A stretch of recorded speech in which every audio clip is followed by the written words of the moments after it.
everybody, welcome back to my channel.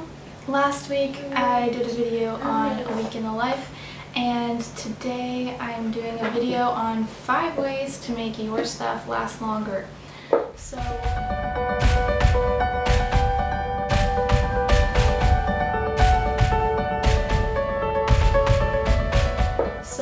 one of the things with minimalism can be, let's get rid of everything. Let's chuck it all out the window and declutter. And that's great because getting stuff you don't need out of your life is what you need to do. Less is always more. But I feel like there can sometimes be this habit of wastefulness that sometimes comes with minimalism because we're just like, let's take it all and get it out. And then we end up needing to rebuy things that we thought we weren't going to need and we do. Or, you know, we just end up regretting getting rid of things and cause waste when we don't need to. So, today I wanted to share with you 5 ways to make your stuff last longer so that whenever you're decluttering, you can decide which things you can actually keep and give a little bit of a longer lifespan in your household. So, the first thing is to repurpose things. So let's say you have a piece of furniture that you don't really like. It's maybe like scratched and dinged up and it's not the right color and the knobs are all weird. What you could do is paint it or stain it and get some new hardware for it to just change it up into something that you love. And then you've got like a practically new piece of furniture that you can just use to decorate your house with and can be functional and beautiful. The second way that you can make your stuff last longer is, alterations. So this could be especially useful for clothing. So if you have a shirt that's, say, like too boxy or doesn't quite fit you right, you don't just have to get rid of it. Say you really love the pattern on it or the texture or the I don't know, the overall style, but it just doesn't fit your body how it should. You can always take these pieces to somebody to get them altered so that they can measure you and fit the pieces to your body shape so that they look like they were tailored just for you. And that's so special to have a piece of clothing that looks like it was made for you.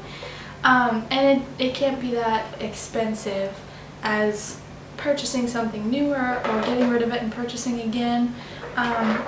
Getting things altered is also especially useful if you're someone like me who buys something, waits forever to try it on, tries it on and says, doesn't fit.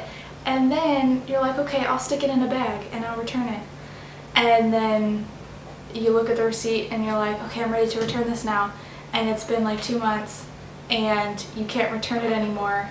So you have no choice but to keep it. It's a perfect way to say, hey, I'm not going to lose my money, I'm going to go and get it altered, it's going to fit me really great.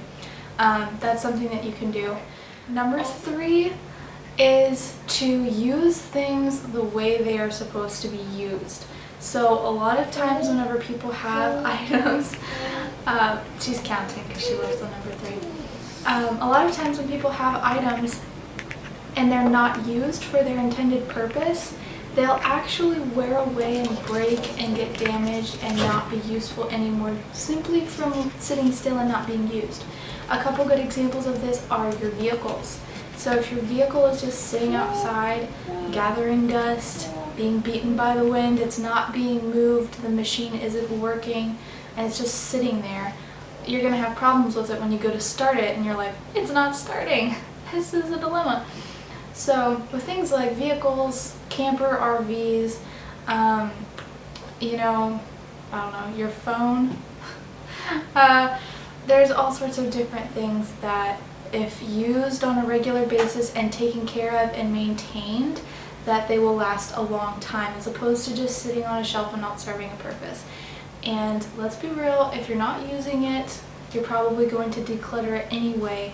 So let's just see if you want to actually use it for what it's for. Maybe you'd have more of a propensity to keep it.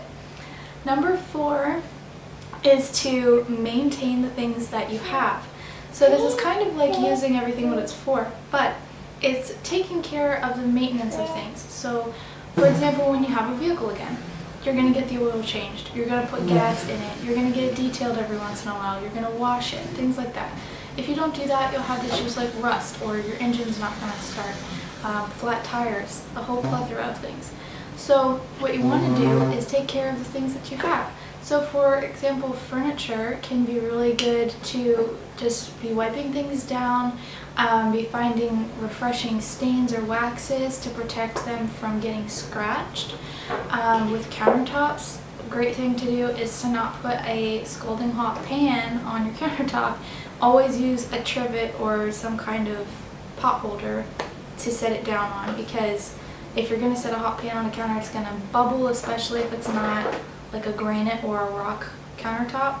And then if it is something like granite, it's just going to, you know, it's not, just don't do it. It's not going to take care of your counters. So yeah, that's what I want to say about that. But other things like your laundry especially, let's talk about that, because that is number 5. Number 5 is to line dry your clothes. Now, I understand you can't do this all the time, because some of us live in climates where it doesn't really work, but if you want someone to follow that talks about this a little bit, My Simply Simple, I will link her down below. She actually swears by line drying and line dries her clothes through all 4 seasons. Living in Indiana, in the middle of winter, she line dries her clothes. So it's definitely possible. But even by line drying your clothes for the warm months out of the year will lengthen your clothing's lifetime so much. Drying it will cause it to shrink. It can cause piling. It can weaken the fabric strands so that it doesn't last as long and cause like holes and tears to happen more easily. That's not what we want. So if you line dry your clothes at least half of the year, you're going to save a lot of quality in your clothing and a lot of length of life. And if you are drying with a dryer, you can always dry on a low heat for a short amount of time and then line dry for the last half, or line dry for the first half and fluff it at the end to kind of, you know, loosen up any of the stiffness that you would get from line drying. But those are my 5 tips for how to make your stuff last longer. I hope you enjoyed this video. If it was helpful at all, please like it and subscribe. It really helps out my channel. I make videos on minimalism, motherhood, and intentional living. Everything from traveling on the road to sustainability to ethical fashion.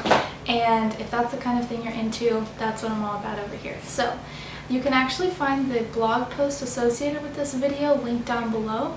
And you can read more about all of my tips for making your clothing and your items and your crap last longer, so you don't have to be wasteful when you're decluttering. Next week, I will have another video out every Sunday. I'm really trying to stick to my new schedule, and it's working out really well. So if you wouldn't mind leaving a comment of any other videos that you want to see in the coming weeks. I love hearing your feedback, and it's really great for me to know what you guys want to see. Because I love creating content for you that is helpful for you. So leave a comment. You can find me on Instagram any way you want to contact me and tell me what you'd like to see. And yeah, I will see you guys Sunday. Bye!